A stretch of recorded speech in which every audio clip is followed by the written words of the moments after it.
vidéo de formation en langage Python. Alors, la fois passée, on avait vu comment télécharger et installer les outils nécessaires pour pouvoir programmer, exécuter son code sur une machine Windows. Et si vous n'avez pas encore fait ces étapes-là, je vous conseille d'aller voir cette vidéo et de suivre les étapes pour pouvoir commencer à programmer en Python et d'exécuter son code. Alors, aujourd'hui, nous allons voir quelques notions du langage. Mais avant ça, le langage Python est un langage très simple. Il utilise une syntaxe très simple. Si vous êtes débutant en programmation, vous pouvez choisir le langage Python. C'est un langage très facile à comprendre et il est utilisé dans beaucoup de domaines, dans le développement d'applications web comme mobile, dans les systèmes embarqués, l'analyse de données, à peu près dans tous les domaines de l'informatique, dans la sécurité informatique aussi, partout presque. Nous allons ouvrir un terminal. Encore, c'est très simple. Il suffit tout simplement de maintenir enfoncé la touche Windows et R. Et là, sur la fenêtre qui s'ouvre, on tape tout simplement CMD et on fait OK. C'est très simple. Maintenant, une fois dans le terminal, comment faire pour ouvrir Python ici?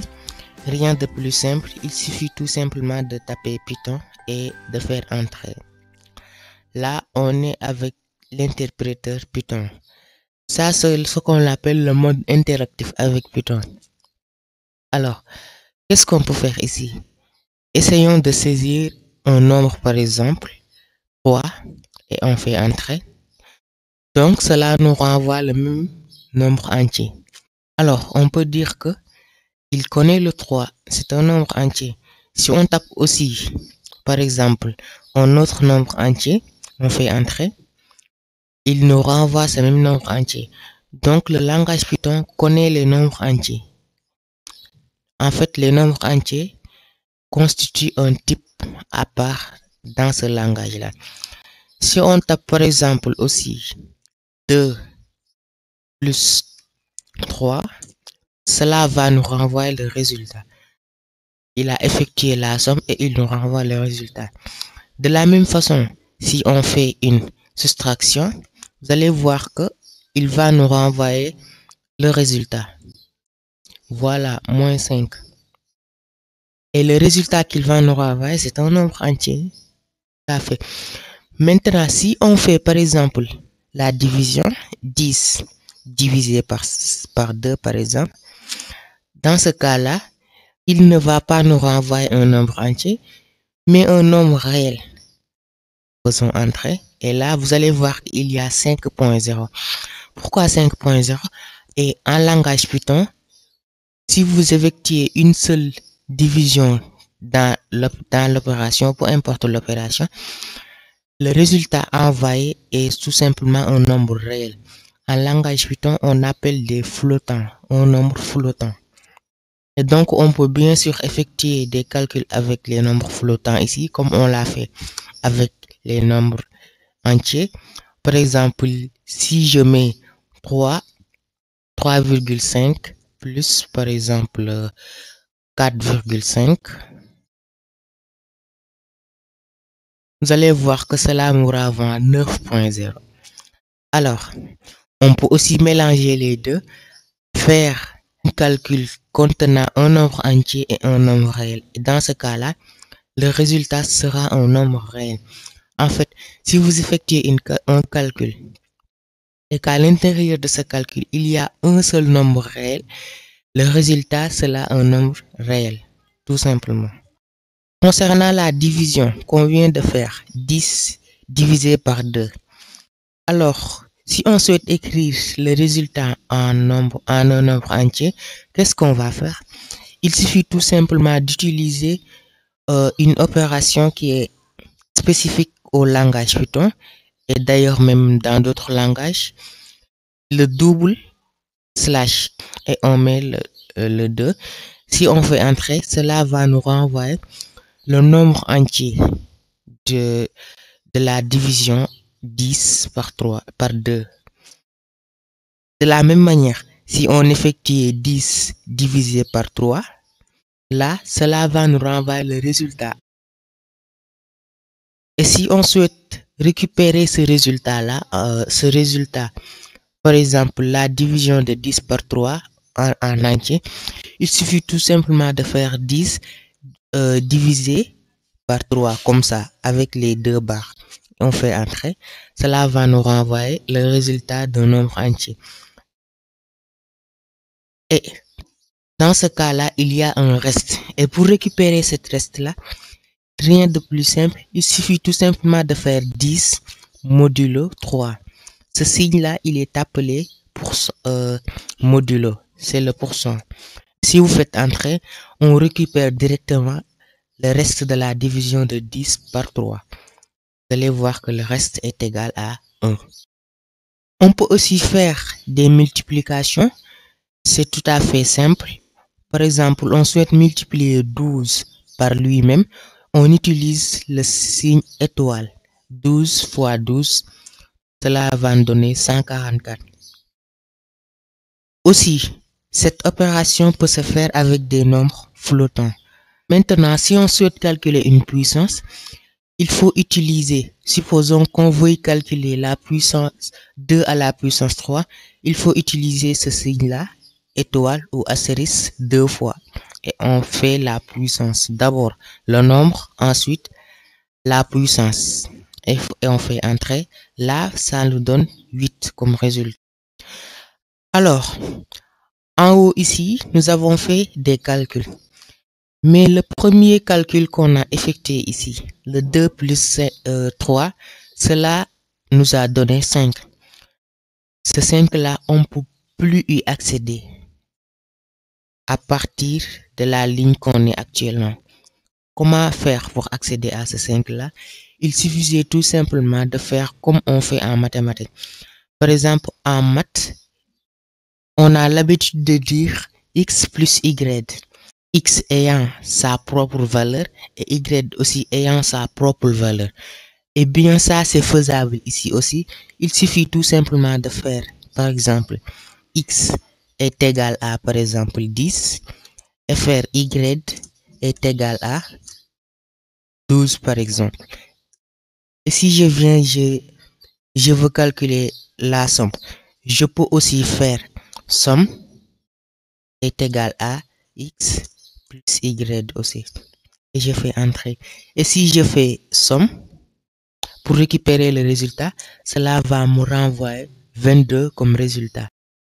Donc, vous voyez que ces valeurs-là peuvent être identifiées à partir des lettres ou bien à partir d'un nom. Par exemple, ici, somme, ou encore, je pouvais choisir un autre nom. Là aussi, nous pouvons récupérer cette somme-là en utilisant un autre caractère.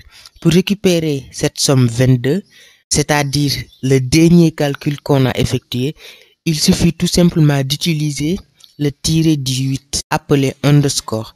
Si je fais par exemple underscore, je fais entrer, vous allez voir que cela va me renvoyer le dernier calcul que j'ai fait, la dernière opération. Et donc si je fais par exemple 2 plus underscore, cela va tout simplement faire 2 plus ces 22 là. Donc cela va me donner 24 tout simplement. Il est possible aussi de faire des calculs avec les nombres complexes. Il suffit tout simplement d'utiliser la classe complexe. Nous allons revenir dans la notion de classe dans la formation. On utilise la classe complexe et entre parenthèses, là, on va saisir la partie réelle. Imaginons qu'on veuille utiliser 1 comme partie réelle. On fait virgule et pour la partie imaginaire, on ne va pas utiliser 2i, mais tout simplement, il faut mettre le 2. Le 1, c'est la partie réelle et le 2, c'est la partie imaginaire. Donc, si je fais entrer, vous allez voir que cela me met 1 plus 2j. Je peux aussi faire x est égal à complexe de 2 plus 4i par exemple. Et je viens aussi, je faire B est égal à complexe. J'ouvre les parenthèses et je fais 1 et par exemple 3. Là, si je viens, je fais S est égal à A plus B. Cela va tout simplement me calculer la somme des deux nombres complexes A plus B, tout simplement. Si je fais entrer et que je fais S, vous allez voir que cela a calculé la somme de A et B. En fait, le calcul de deux nombres complexes se fait partie réelle avec les parties réelles, imaginaire avec imaginaire. Donc ici, 2 plus 1, c'est 3. 4 plus 3, c'est 7. De la même façon, nous pouvons aussi faire la soustraction.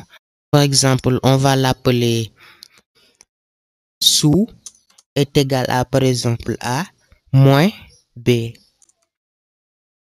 Si on met sous, on fait entrer, vous allez voir que cela a fait tout simplement A moins B. 2 moins 1, c'est 1. 4 moins 3, c'est 1 aussi. Donc, on a 1 plus 1J. Il est aussi possible de faire la division entre les deux nombres complexes. Si je viens, je fais div est égal à A sur B. Je fais entrer. Et si je mets div, vous allez voir que cela a effectué la division des deux nombres complexes. Donc ici, on a effectué la division de A par B. Cela nous donne ce résultat-là. La partie réelle, c'est tout ceci. La partie imaginaire, c'est 0,2 J. Encore une dernière chose, on peut utiliser les parenthèses pour délimiter les calculs, c'est-à-dire indiquer les premiers calculs à faire. Par exemple, ici, on peut mettre les parenthèses 2 plus 4, on ferme la parenthèse et on fait multiplier par 3. Là, si je n'avais pas mis ces deux parenthèses-là, c'est d'abord 5 fois 3 qui sera calculé. Si je fais entrer, vous allez voir, c'est 21. 2 plus 5, c'est 10. Non, c'est 7. Et 3 fois 7, c'est 21. Faisons ça sans les parenthèses. Par exemple, je mets 2 plus 5 fois 3. Vous allez voir que le résultat sera différent. Donc, c'est très important. Il faudra, si c'est nécessaire, employer des parenthèses.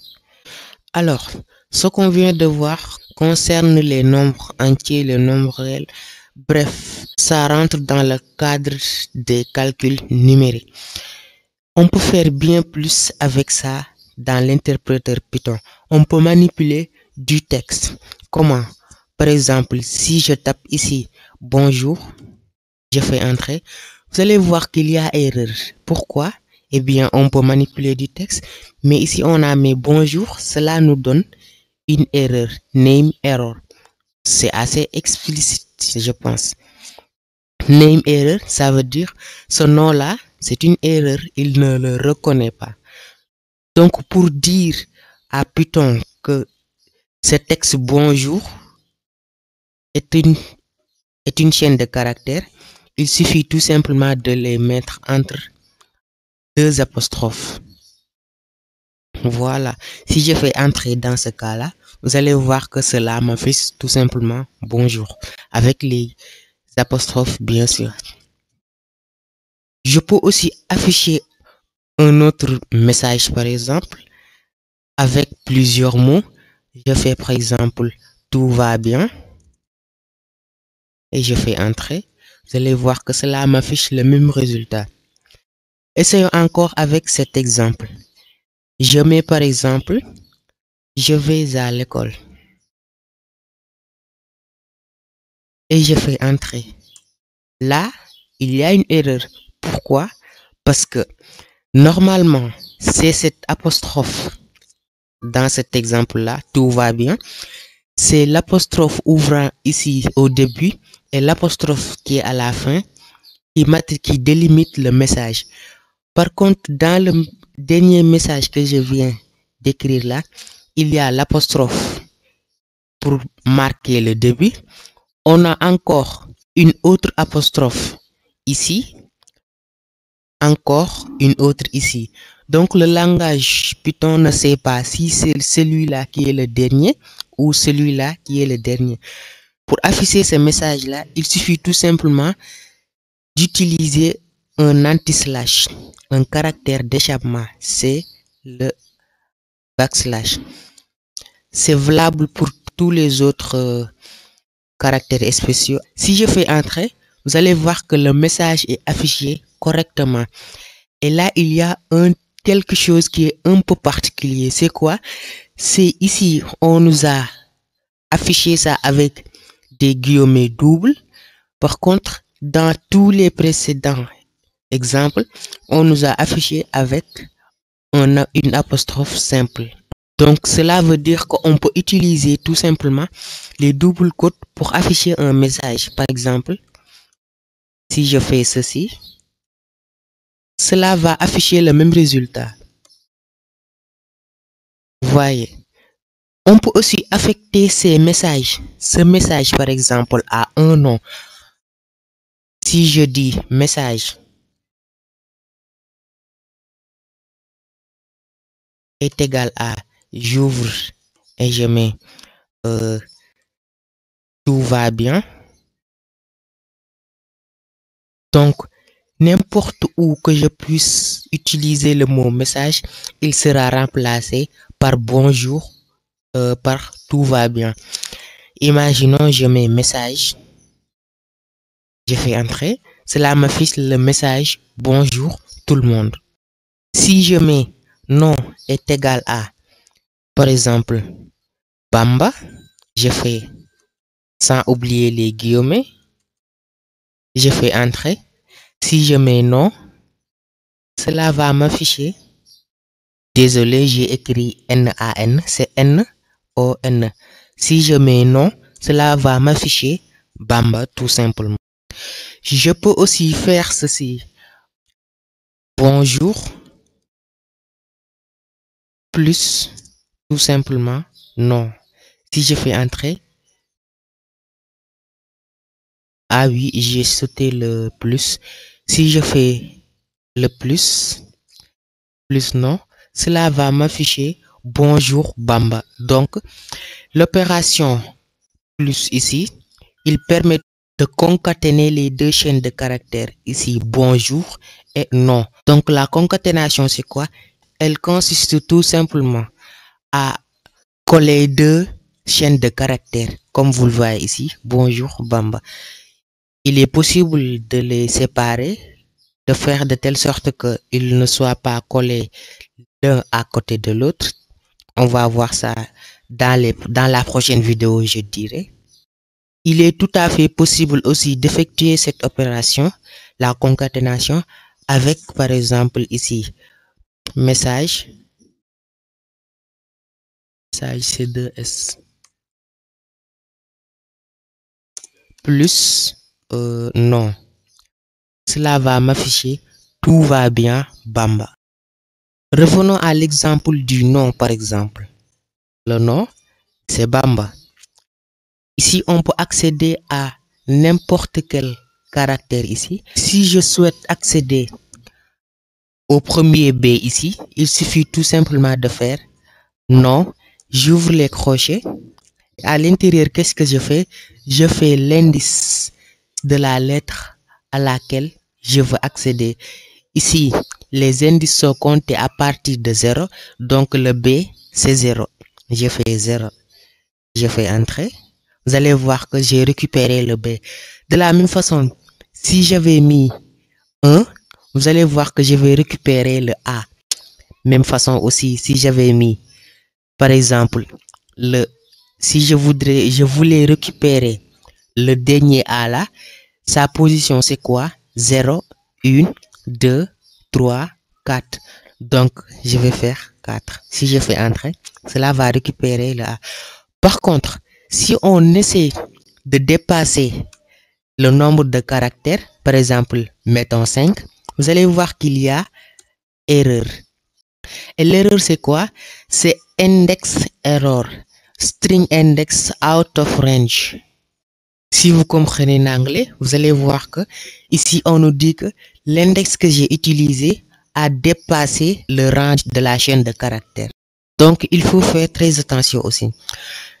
On peut aussi récupérer le dernier A en faisant quoi? En faisant tout simplement ceci, -1. Si je fais entrer, vous allez voir que j'ai récupéré le A. Pourquoi? J'explique. Vous avez vu Bamba ici?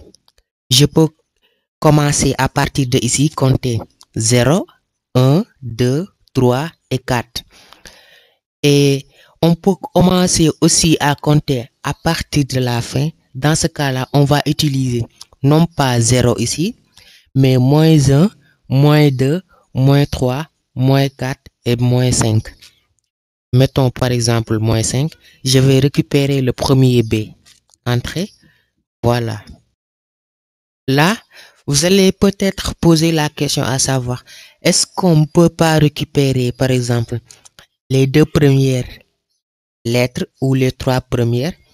Eh bien, c'est possible. Dans ce cas-là, il suffit tout simplement de faire non, entre guillemets, entre crochets. Et je fais quoi? Je mets 0. Qu'est-ce que je veux récupérer? Supposons que je veux récupérer le B et le A. Dans ce cas-là, je vais faire 2 points et je fais 2. Le 2, pourquoi? Vous allez peut-être dire que je vais récupérer 0, 1 et 2, le B, A et M. Non, ce ne sera pas le B, A, M, ce sera tout simplement le B et le A. Pourquoi? Parce que tout simplement le 2 est exclu lors de la récupération. Si je fais entrer, vous allez voir que j'ai récupéré les 2 caractères.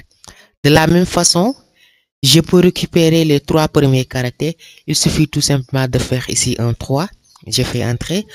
Voilà. Encore plus simple, on peut récupérer ça, les 3 premiers caractères, en mettant le 0, en faisant tout simplement les 2 points et le 3. Je fais entrer. Vous allez voir que cela effectue la même action. On peut aussi récupérer le dernier BA. Dans ce cas-là, qu'est-ce qu'on va faire? On va compter 0, 1, 2 et 3. Donc le dernier B correspond à l'indice 3. Je vais faire non. J'ouvre les crochets. Et je mets 3, 2 points. Cela veut dire qu'à partir de l'indice 3 jusqu'à la fin, je récupère tout. Si je fais entrer, vous allez voir que ça récupère de la 3e valeur à la dernière valeur. Tout en fait. Il est aussi possible de faire cette opération-là avec des indices négatifs. Dans ce cas-là, je vais compter Bamba, c'est quoi? C'est -1, -2. Donc, je vais faire à partir de l'indice -2, ici -2, et je fais entrer. Vous allez voir que cela me récupère les 2 dernières valeurs, tout simplement. Vous avez peut-être constaté tous les chaînes de caractères qu'on a manipulés ici, ils sont entourés soit de simple quotes ou bien de double quotes. Et pour enlever cela, il suffit tout simplement d'utiliser une fonction que l'on appelle print tout simplement. Et là, nous allons mettre le texte qu'on veut afficher. Par exemple ici, je suis occupé. Et là, si je fais entrer, le message sera affiché de façon brute, sans les guillemets. Je peux aussi faire ceci. Excuse est égal à, par exemple, je suis occupé.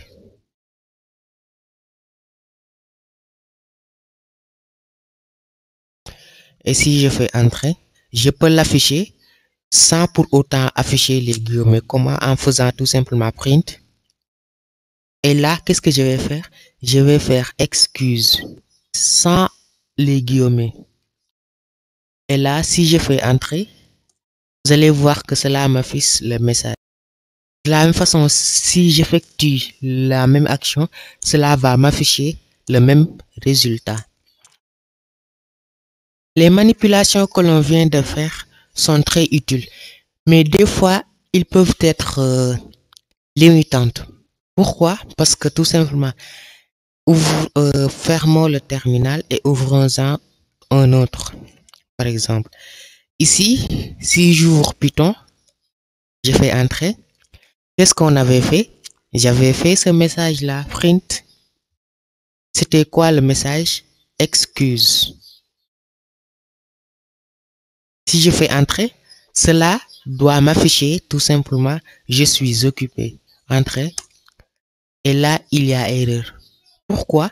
Parce que tout simplement, dans le mode interactif de Python, si on écrit des programmes, des scripts ou des tests, une fois le terminal fermé, tous les programmes seront perdus, tout simplement. Et donc, pour remédier à ça, nous allons écrire notre programme dans des fichiers. Et dans ce cas-là, si on ouvre le terminal, on exécute, on va obtenir un résultat. Si on ferme le terminal, même si on redémarre la machine, on réexécute, on va avoir des résultats. À la prochaine vidéo, nous allons voir des notions un peu plus avancées que celles qu'on a vues aujourd'hui.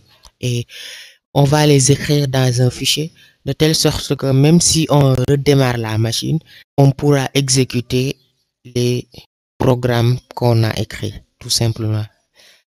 Donc, c'était tout pour aujourd'hui. Si la vidéo vous a plu, n'hésitez pas de liker, abonnez-vous et activez la cloche de notification. Et surtout,